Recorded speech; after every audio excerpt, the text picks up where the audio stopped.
शरीर झंझनाता काजन के तरे ढालेला रंगवा सगरो शरीर झंझनाता।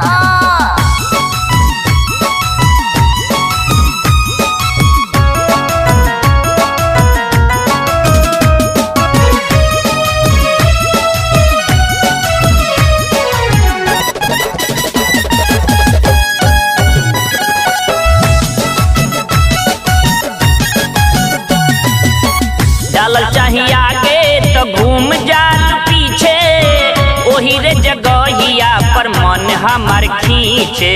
ऊ त हम बुझते बानी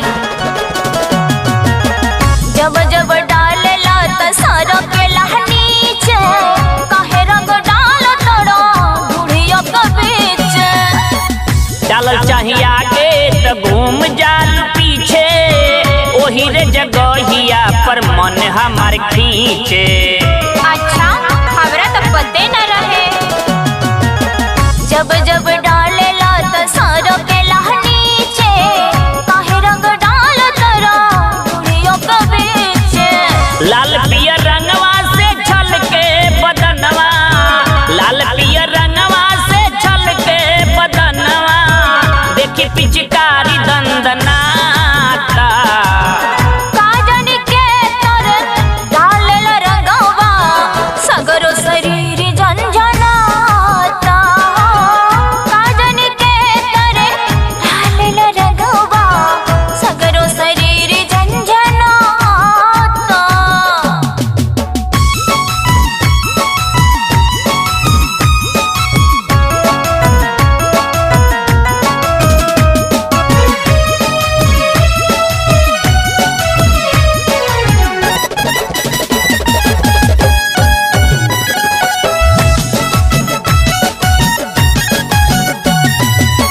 झूठा ही के करे लुकाहे जानू हाला, लागता देही पर तोहरा मरले बानी भाला।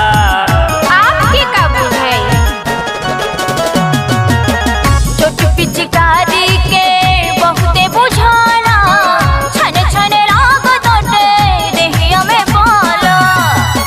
झूठा ही के करे लुकाहे जानू हाला, लागता देही पर तोहरा मरले बानी भाला। तब का छोट पिचकारी के बहुते बुझाना, छन छन राग तोटे देहिया में पाला। तनवा त तनवा रंगे दयाज मनवा, तनवा त तनवा रंगे दयाज मनवा, देखा पिचकारी फन फनाता। काजन के तरे ढालेला रंगवा सगरो शरीर झंझनाता। काजन के तरे ढालेला रंगवा सगरो शरीर झंझनाता।